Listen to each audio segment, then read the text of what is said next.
Hello all, welcome to Aspirant Voice. Today we are going to discuss about disinvestment. Disinvestment is a topic is in context because Finance Minister has announced 1.75 lakh crores disinvestment in 2021 budget. This disinvestment is also called strategic disinvestment, which will be done in phases. So first, let's understand what is disinvestment. Disinvestment is when a government or any organization sells or liquidates its assets. Liquidates in the sense in the form of cash. Just remember in UPSC, especially in mains examination, you don't need to remember the particular textbook definition. All you need is you have to understand the term and you have to write it in more meaningful manner. Let's get deep into the topic. Disinvestment and privatization policies of India. In 1991, the LPG reforms were coming to force to restructure Indian economy to tackle the financial crisis at that time. These LPG reforms have put to an end to Nehruvian socialism. The first Prime Minister of India has adopted socialistic economic approach. Socialistic economic approach because he's inspired from Russian model. Later, after a few years, the USSR has been broken. This is the brief global change. When it's broken, most of them has shifted to capitalistic economic approach. At the same time, in 1978 to 89, Chinese economic reforms has taken a robust form, which helped China to be the industrial hub of the world. Let's come back into the topic. In 1991, the LPG reforms taken, the key highlights were private investment has been allowed in India. Previously, they used to have private investment, but there used to be many documented work and red tapeism. Red tapeism is nothing but the pending documents piled up. So at that time, the private investment has made easy. FDIs got freedom to enter into the market. FDIs is nothing but foreign direct investment. Globalization, it took an open way for the globalization and market-based economy. All of this together helped opening economy led to economic recovery. At the time we have financial crisis, as I said you. And as you can see, globally and in India, socialism ending in phases and marked the beginning of liberalization, that is with free and fair trade or business. Let's come to the current scenario. Currently, government PSUs running in losses. The cause is debt to government. Wait a minute. What is debt to government? They are leading to the debt to government. How? Let's discuss further. You will understand. So these are the examples of some of the PSUs which are in loss and have been burdened to the government. Why do they get the loss? Because when they formed, India was socialist economy. When these PSUs are formed, India was a socialistic economy. Later, India turned to capitalistic.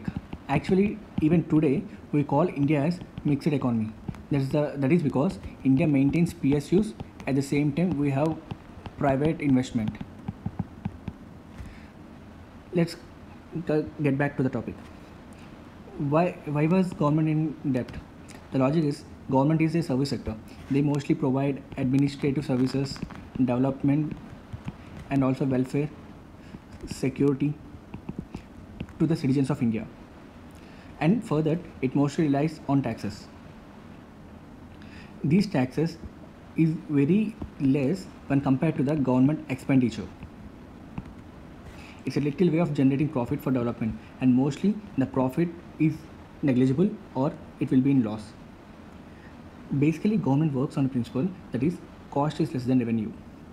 That means the spending should be less than revenue profit. Actually, what I'm saying. Now, for this, less staff, major output is the basic principle. But in case of PSU, it has been failed. You can see many of the PSUs are overloaded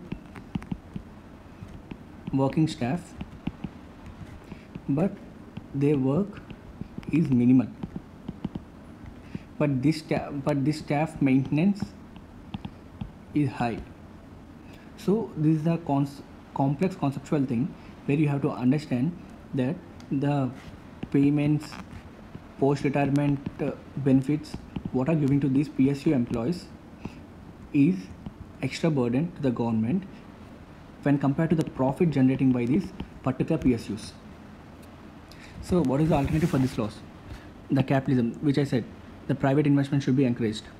So basically the capitalism is a profit-centric approach, which is mainly focuses on high output, less wastage or cost cutting. This leads to efficiency, and this efficiency will result in the growth of the economy and particular individual company too. Here, let me quote you one of the example. For example, let's say there is a company and company B. This particular company has 1000 employees and the output is 50,000 rupees, and this particular company B has 500 employees and the output is 50,000 rupees. What is the difference between them? Here they are if the salary of those 1000 people is 10 rupees, let's say every employee salary is rupees 10, then the company A is paying 10,000 rupees from its 50,000 rupees profit, whereas company B is paying 5,000 rupees for 50,000 rupees profit. You can clearly see the profit margin is 40,000 for company A and 45,000 for company B. In this way, you can understand the efficiency in capitalism, that is high output, less wastage. Okay, let's come back to topic again. Privatization or disinvestment. This is to increase the efficiency of PSUs that became burden to the government. So what could be the advantages from it? The government will get money into its funds, and it will lessen the fiscal stress for maintenance of these PSUs, and more services can be offered to the public. How this can be happen? Obviously, government is releasing from this burden, so they can focus on their administration works more and invest more on security as well as infrastructure, healthcare and other welfare works. Disinvestment means dissolving or liquidating the assets. Government can hold percentage of shares, that is, let's say in IRCTC government holds 87% and only 13% is left to market, that is stock market, National Stock Exchange or Bombay Stock Exchange. Government fully can sell with 0% of share remaining in its hands. That is called privatization. The example is RINL, for which the finance minister announced in Feb 2021. So what are the advantages from this? It unlocks the potential of PSUs and true market value of PSUs can be understood. So here the point to understand is a capitalistic economy, government role is regulation and administration. Government hardly involves in commercial sectors except for regulation but not investment and profit generation. Government doesn't need to take stress for this. What is disinvestment target? Disinvestment target, as I said, finance minister has made a plan for 1.57 lakh crore strategic disinvestment target. So here you can understand the term itself says that disinvestment target is strategic planning for disinvesting certain worth of assets in a fixed period of time. How and why it can be fixed? How and why it fixed? During budget planning, government considers revenue and expenditure. Revenues are from the taxes, whereas expenditure is for salaries, pensions, investment, defense, infra, science and technology, health, welfare, interest, science and technology and defense, R&D. Even in healthcare, recently after the pandemic, you can see huge research funds are being allocating. So what is the logic? Taxes that are collected by the government is always less than by receipts that are received by the government, which leads to cash flow shortage, that is nothing but the fiscal deficit. To fill such shortage, government sells properties to cut the cost, and these selling property is nothing but the disinvestment. Let's say, what is strategic disinvestment? Government While planning to disinvest in a particular PSU, first it analyzes, evaluates, and carefully disinvests so that maximum money could be gained by the government to figure out potential losses and debts. Basically, these investments have three approaches. Minor disinvestment. I have quoted you IRCTC. The stake of the government is greater than 81%. Major disinvestment, which is 1% shares or more will be with the private. Complete privatization is total privatizing the work PSU. Let's see what is the disinvestment timeline. As I said you, in 1991 LPG reforms came into force. In 1996 they set up a disinvestment commission. Note, this is a commission, not a department. This is a commission, not a department. By the time of 1996, a commission work is advises, recommends, and supervises PSUs. Here it is clear that a commission will be appointed for a specific period of time to deal with the issue. But in case of PSUs, it's a very long-term plan. Hence, the commission, which is under G.V. Ramakrishna as a chairman, has been converted into Department of Disinvestment. That is a dedicated department for disinvestment.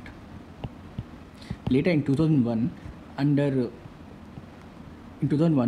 NDA government, department is turned into Ministry of Disinvestment. Here you have to understand difference between commission, department, ministry. This difference will be explained in my podcast in Spotify. So please check when I upload. I will explain you there the exact difference between the Disinvestment Commission, Ministry of Disinvestment, and the Department of Disinvestment. Let's get back into the topic again. In 2004, this Ministry of Disinvestment is merged into Finance Ministry. Later in 2016, Department of Disinvestment, which is merged into Finance Ministry, renamed as DIPAM. DIPAM stands for Department of Investment and Public Asset Management. After successful disinvestment, the money that is received by the disinvestment is channelized to the National Investment Fund. Let's see what are the government objectives.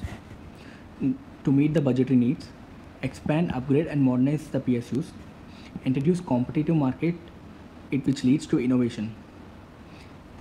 Here you can see, previously we used to use labor, then we changed to machinery. In the machinery, you can further innovate to cut the cost and improve production. So cost cutting is always an important. For that, innovation helps, which eventually help in development of the country. It gives you a scope of expanding the market and transfer of any commercial liability or risk. The risk could be of two types: economic risk and market risk. Economic risk and market risk is almost similar, but they have their own differences. These differences also will be explained in my podcast. Later you can check it out there, where you can get the understanding and the differences between commission, department, ministry, also economic and market risks. Why to know everything about them, which will help you in mains to make your answer different.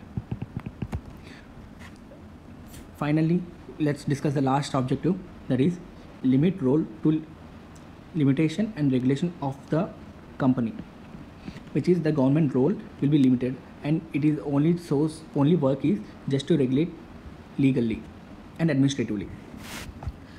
Government wants to hold some PSUs. It's not like they want to sell off all the PSUs, but the holding PSUs are called strategic PSUs, and rest of them are under the purview to disinvest strategically other than strategic PSUs. What are the strategic sectors where government holding the strategic PSUs? In the atomic sector, in the energy and space, transport and telecommunication sectors, power, petroleum, coal and other minerals, banking, insurance and financial services, where the government strategically holding these sectors. So let's note one thing, that even in these strategic sectors, some PSUs are being disinvested or made with private partnerships, but not complete privatization. And partnership has been encouraged that to minor disinvestment, as I said you, minor disinvestment in the most of the cases. Let's see what is the criticism of this disinvestment. Let me tell you, disinvestment is economically helps country, but socially it has its own disadvantages. The livelihoods as it affects the financial planning of middle class families. For example, let's say a person joined in government PSU, say he expects it as government job, has 60 years, has his job security till 60 years, even though the performance is not up to the mark. Whereas after disinvestment, his performance decides his position. Also, after disinvestment, a private company can change some rules. They can change the retirement age. Let's say a person at 50 years has planned next 10 years financially for his family, but after privatization it turned to 55 years. Then his financial planning will be failed. This investment can be done through open auction or a deal. In the open auction, only rich can buy.